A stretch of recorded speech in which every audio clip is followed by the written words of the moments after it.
Hey everybody, welcome to the Sky Lounge. This is Sky High, episode number 40.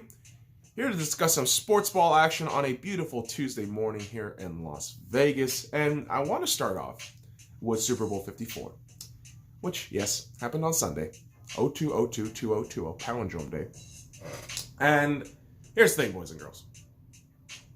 I've noticed a lot of saltiness coming on this channel from all you fucking 49ers fans. And I'll tell you one thing, go fuck yourselves. There is no goddamn excuse in the world, nor any fucking bitching and moaning you will do that's going to erase history at this point. You fuckers lost. The 49ers blew a 10-point lead in the fourth quarter to give the Kansas City Chiefs their second ever Super Bowl and their first ever appearance in 50 fucking years.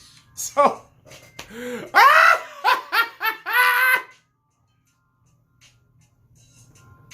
you think I have any fucking sympathy towards any kind of Bay Area sports fans? No. The Giants, the fucking Warriors, the fucking 49ers, fuck all of you. I find this shit hilarious. The saltiness that is coming from you fucking snowflake, pansy-ass, fucking soft-ass motherfuckers is the most beautiful shit I can witness in the last few days. My God, motherfucker. Sports is just sports. But you fuckers find this so fucking soul-crushing. It's delicious. It's the best fucking thing to witness. Now, here's the thing. Contrary to the misery of the 49ers bringing me joy, the commercials and halftime show were the complete opposite of that. They were terrible. I thought, for the most part, the commercials were super gimmicky. Trying to be too woke, and you go broke. Possibly the only funny commercial I found was the Tom Brady Hulu commercial, which, I mean, that was pretty funny. And the Rocket Mortgage Aquaman commercial, which was so fucked up that I just kind of stopped in my tracks and thought, oh, that's pretty good. That's pretty good. But legitimately, every other fucking commercial, I want to just shoot my fucking brains out. Really did. And because I didn't want to get more suicidal tendencies during halftime, I walked the fuck out of the viewing party at halftime. I said, all right, no, it's halftime. Shakira and J-Lo are going to start singing. I'm going to fucking leave the goddamn house. I'm going to smoke a blunt, come back in like 15, 20 minutes, and the game should be back on. Because, listen, I actually like Shakira songs. In Spanish. I'm one of those guys that says, I prefer to hear her sing in Spanish than English, because English, she butchers her fucking songs and the meaning and the passion behind it. But in Spanish, it's all there. It's fucking great. Not a huge J-Lo fan. Sorry, kids. I'm just not. And for me, I'm a very simple-minded guy. I think in Super Bowls, you don't need a niche genre of music. You don't. I think you need a kind of overarching, over-encompassing genre. And right now, in the world of music, in the world of just casual music, right? It's hip-hop. And I'm sorry. I mean, trying to bring back 2002 Latin American pop, it's questionable at best. And it just tells me eventually you're going to run out of ideas. Like, you're gonna have to bring on a guy like Drake. I mean, who I do detest. I'm not a Drake fan at all. But if you want to segue the Super Bowl halftime show into a more viable, more consumable product at the end, I'd say have some fucking music that people listen to today. Not in 2002. Yeah, the ass shaking, all that shit. More power to you, man. I'm not gonna be that fucking dipshit asshole who sits here and says, Shakira and J-Lo shaking their ass is the worst thing on television. It's not the worst thing on television, but like, what the fuck does that shit have to do with whatever the fuck you're trying to sell? Like, J-Lo, Hustler is already over. It's at the fucking theater. Like, get over yourself. Shakira, you're wearing the same shit as Zootopia and you're acting like a fucking elf. No, stop it. What are we fucking doing here? I just thought the fucking halftime show was a goddamn waste of time. Figured, if you just give me like 15 minutes of boring football analysis, I'll take that. I'll take that any day of the goddamn week. Because at halftime, I mean, there was a lot to talk about. There was a lot to talk about. Tied 10-10. Kyle Shanahan, kind of in typical Kyle Shanahan fashion, not utilizing all his resources, not taking timeouts. Eventually, the second half, not utilizing his best weapons in the running backs. You saw the glimpses of the Matt Ryan Super Bowl 51 28-3 choke job Kyle Shanahan creeping on in the late third quarter. And you know what? It was the most beautiful thing to witness. Like I said, I'm a Seahawks fan. I don't particularly like the 49ers, nor do I pretend to. Okay? And for them to lose on the biggest stage, where my boy, former boy, Richard Sherman, has more or less given the middle finger, the figurative middle finger, unlike Earl Thomas, he's given the figurative middle finger to the Seahawks organization and has gone to the Super Bowl with the 49ers. So I hope sincerely that he would fail and lose, and he did. Along with the entirety of his fucking team. I mean, Jimmy GQ, you only look good, but my God, you are dog shit. But sir, he's only an inexperienced quarterback. He studied under Tom Brady. The only fucking thing that Jimmy GQ has any fucking semblance of similarity with Tom Brady to is losing in Miami. Yeah, sorry kids, that's a fact of the day for you. They went to Miami, got fucked in Miami. That was kind of the Patriots motto, and then Jimmy GQ is now just kind of making that his own. So kudos to you, asshole. And Kyle Shanahan just overall not being aware of the situation to keep hold of the ball, run the fucking ball. But no, you wanted to throw it with Jimmy GQ. It was hilariously bad, and I enjoyed every fucking minute of it. And again, all you fucking 49ers fans complaining about the fucking passer interference, all these fucking ref bullshit calls, shut the fuck up, dude. Shut the fuck up. Seriously. Are you fucking Saints fans? Are you fucker Saints fans now? You're gonna complain about referees? Dude, I'm a fucking Seahawks fan. I know the referees haven't been all that great, relatively speaking to everybody. But guess what? You win and lose on the fucking hands of your bullshit. Okay? So 49ers fans, look at yourselves in the mirror. Look at your fucking team. They cost the fucking game for themselves. Stop blaming the refs. Stop blaming literally everybody else. You fair weather fucks. Unbelievable. Oh, last year we were 4-12.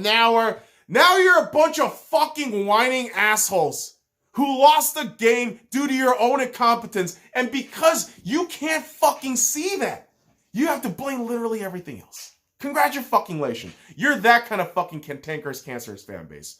This is why I fucking hate the Bay Area goddamn sports group. They're dog shit.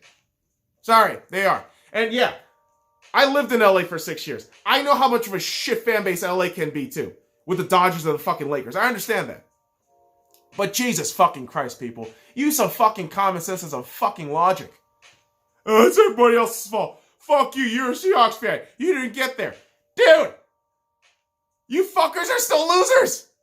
I've been saying this, first place loser or 31st place loser. There is no nuance. There is no subtlety there. You're all losers. At the end of the day, you're all losers. You're either a Super Bowl winner, a draft winner, or loser. There are 2 winners and 30 fucking losers in the NFL season. And kudos to the Kansas City Chiefs because they are fucking winners. They are goddamn winners. Patrick Mahomes, Super Bowl MVP. I deserve Super Bowl MVP. Yeah, is that right? The guy who opened the game up so bad in the first 3 quarters, you thought, is that Blaine Gabbert? Is that Jay Cutler? Like, who the fuck is that? That's not Patrick Mahomes, right? But 4th quarter, when it matters, when it actually matters, when you actually have to win games, he shows up. What? Yeah. Patrick Mahomes comes up clutch in the moments that count. That's why he's the fucking MVP. Stop saying Damian Williams. I know you say Williams. I know you say fucking Watkins. I would say Fuller. But stop it. It's Patty. It's always been Patty. It was always Patrick Mahomes. All you fucking stat nerds, stop it. If you watch that entire fucking game and watch the progression of the entire 4 quarters and see how Patrick Mahomes responded, that is what an MVP does. Coming from, I mean, a grave and a hole that you dug for yourself, and then coming out of that and punching the fucking dudes trying to put you in the grave and dunking all over them, that's MVP shit. That is MVP shit, man. And again, 21 unanswered points in the 4th quarter. Yeah, that says a lot about the 49ers, but it does say a lot about the offensive prowess of the Kansas City Chiefs, and that is a massive shout out to Andy Reid. 21 years in the NFL, finally a Super Bowl winner. Kudos to him. And I was cheering for the guy. I really was. During the entire game, I was thinking, man, I hope this guy wins. Just so he can finally shake off that label of choker, which now has migrated and flooded herself on to Kyle Shanahan. Go fuck yourself, Kyle Shanahan. I am so glad you and Sean McVay are in the NFC West so fucking Pete Carroll can teabag you for at least 1 more year. Oh my God, dude. The amount of salt I've been getting from 49ers fan has been, it's been so delicious. It really has been. So delightful. And I take immense sadistic joy in this shit. I do. I remember when the Rams lost last year in the Super Bowl, I just laughed my ass off. I just remember thinking, wow, I should kiss Tom Brady's boots eventually when he comes to Las Vegas. I don't know, man. I have a feeling Tom Brady might come to Vegas, but it won't change my sadomasochistic nature. When I see my team lose, I'll just kind of like nod and say, yeah, we suck. Like, we suck. I don't deny that. Like when the Seahawks lost to the Packers, like, yeah, I'm not denying the fact that the fucking Seahawks lost awfully in the divisional rounds. And there's no takebacks. I mean, same kind of way with the 49ers. You fuckers got no takebacks. You fuckers lost. Congratulations, you got to the Super Bowl. You got this tiny little trophy. You know, that you won the NFC. Whoop-de-fucking-do. That's nice. But you didn't win the ultimate prize. Remember, the Patriots, an unbeaten season. They won 18-0, including the postseason. And in that one fucking game that they lost, it kind of erased that entire season. So 49ers fans, shut the fuck up. I don't want to hear it anymore. Like, I don't want to hear it anymore. We had a great season. Okay. Doesn't matter. It doesn't matter. It's like if Baltimore fans are fucking sucking off their own dicks. Like, oh, yeah, we had the greatest season. All right, dude. You had a couple of awards. Congrats. And again, that's all well and good. But things like that, unless you win a Super Bowl, eventually it only siphons off resources of your organization and it'll fuck you up longer term. Like Lamar Jackson winning MVP for the Baltimore Ravens. Immense work. Immense job. Unanimous MVP. I think 2nd or 4th player. Is that right? All time in NFL history. Eventually, guess what? If that shit doesn't equate to a Super Bowl run or a win, it's just going to add up in contract dollars because of the collective bargaining agreement. And that can stifle an organization. It really can. But I'll be curious to see how things go on from there. But lots of awards handed out in the NFL honors, along with the Hall of Fame members that were announced and that will be enshrined in Canton. So you had your Offensive Rookie of the Year in Kyler Murray, Arizona Cardinals, which I don't really agree with. I think Josh Jacobs should have gotten the shout here for the Oakland Raiders. I mean, first 1,000-yard rusher in Oakland Raiders history, as a rookie, no less. Incredible stuff. Absolutely incredible stuff. And I don't mean he's the first 1,000-yard rusher for the Raiders. I mean, as a rookie, he's the first 1,000-yard rusher. That's what I meant. But Your defensive rookie of the year is Nick Bosa of the San Francisco 49ers, Mr. Crybaby. Nick Bosa, who every fucking 40 fans will defend that he got fucked by the refs. But yeah, you know what? Hey, Kyle Shanahan, Jimmy GQ, and you fucked yourself. So have at that shit. Now, your offensive player of the year was Michael Thomas of the New Orleans Saints. And yes, absolutely deserved. Dude broke the single most receptions in a season for a wide receiver. So amazing stuff from him. You also have your defensive player of the year in Stephon Gilmore, New England Patriots. Comeback player of the year, Ryan Tannehill of the Tennessee Titans. And yes, we saw the amazing run that he had. Coach of the year in John Harbaugh of the Baltimore Ravens. And the Walter Payton Man of the Year award, Calais Campbell of the Jacksonville Jaguars. And so, lots of good stuff happening. Lots of pats on the back.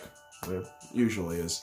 But what was nice from this award show was Peyton Manning's very classy touch and tribute for Kobe Bryant and his lovely daughter Gianna, and the 7 other lives lost in the helicopter crash on Sunday, January 26th. So just an amazing gesture from the NFL in that regard. And another gesture that they often do, every year, is the Hall of Fame announcement. And the 5 members that were announced: Steve Atwater, Isaac Bruce, Ajira James, Troy Polamalu, and Seattle Seahawks legend Steve Hutchinson. So congratulations to all 5 men who will more than likely have a very wonderful, moving time over there in Canton in the coming months. So should be a good time, man. Should be a good fucking time. And it's great because I'm going to be shitting on the fucking 49ers for quite some time. And I don't really give a shit. I don't really give a shit if you fucking salty-ass motherfuckers come at me. I don't care. I don't really give a fuck. Hey, Seahawks suck. Yeah, dude, you suck too. You're a goddamn loser as well. You're sitting here with nothing. Oh, we won the NFC. Congratulations. Yeah, ask the fucking Panthers, ask the fucking Falcons how those NFC championships are doing for themselves right now. Oh, I swear to God, dude. We live in a world full of these fucking pat on the back pussies.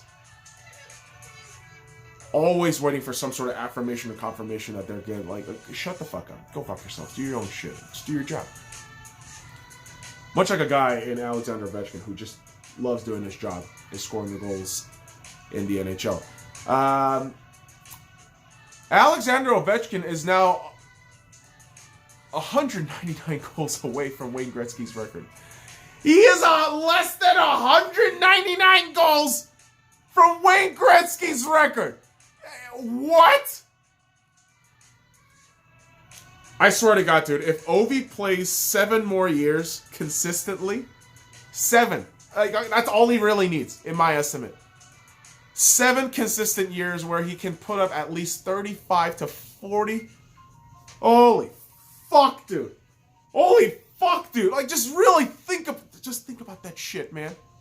Ovechkin is on pace to break Gretzky's all-time goal-scoring record, I believe at 894.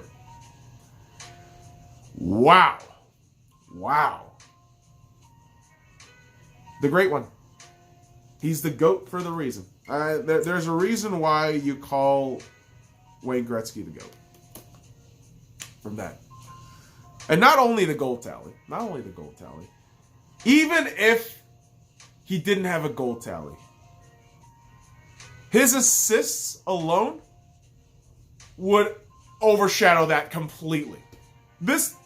You have to understand, as a hockey noob who has consumed hockey for about 3 years now, as a hockey noob, even I understand how amazing Gretzky is. This dude was just boggling people's minds for 2 decades. He still boggles people's minds. Like right now, when I study like his fucking tapes or watch any of his shit, it's like, what?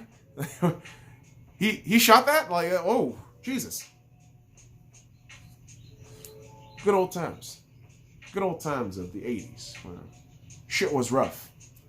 Back when Wayne Gretzky was with the Edmonton Oilers. And they had the Battle of Alberta facing against Calgary, who, yes, they did win a Stanley Cup in the 80s. Once. And that rivalry is back, boys and girls. The Battle of Alberta is the best rivalry in hockey right now.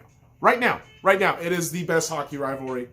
I know for a couple of years it was San Jose and Vegas, but because there is probably 0 to no chance of the San Jose Sharks making it to the Stanley Cup playoffs, that the rivalry kind of fizzled out. But if there is some sort of implication that this can go on for a 7-game stretch, people get interested. And doubly so if you're Canadian teams. And so the Battle of Alberta has just, boof, like it just exploded. And a couple days ago, they had the scrum where I believe Edmonton player Bear was knocking on, Matthew Tkachuk.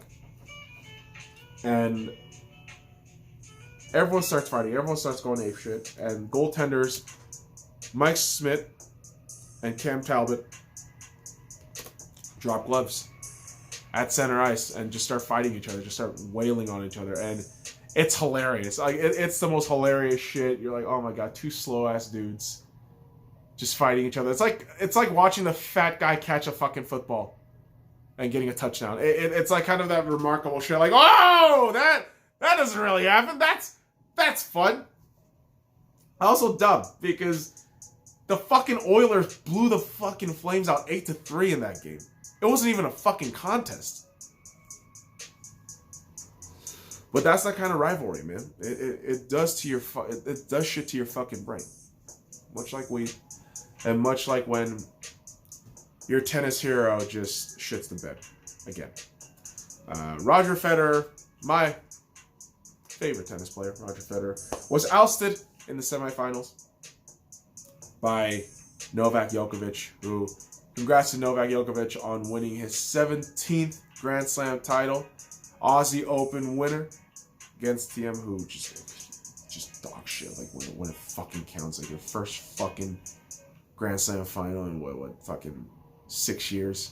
Shit the bed like that. Congratulations. But Djokovic is catching up to Nadal at 19 and Federer at 20. Djokovic sits at 17. And in this calendar year, I believe he can catch up to Federer. Nadal, I think he's going to get to 20. Either in the French Open. He'll probably get one in the French Open, but Wimbledon and U.S. Open, I see Djokovic getting 2 more. Dude, it might be Federer 20, Nadal 20, Djokovic 19. That's some scary shit. I mean, that those kinds of numbers, man, it's insane how good those 3 are. Those 3 have been consistently great throughout the last, nearly 2 decades of tennis. It's incredible to watch these guys work. And again, I'm a noob at tennis. Compared to hockey, like I'm a complete dumbass noob. But, oh boy, watching tennis and the athleticism of these cats is just incredible to watch. It really is. But today, on the Sky High, it was fun to berate the 49ers for about a good solid 15 minutes. And, it's great because I know 49ers fans will visit this page because of channel recommendation or search words and all this shit. And you click that dislike button, great. You gave me a view. Congratulations, man. You fucking salty ass fuckers don't deserve shit. And I'm so fucking glad the 49ers lost. And that's all I'm going to say on this episode. And may the salt be with you. From a dead on the inside Seahawks fan. So boys and girls, follow me at the Sky Lounge and all the links in the description below. Like, comment, subscribe for more daily contents. Now, fuck off.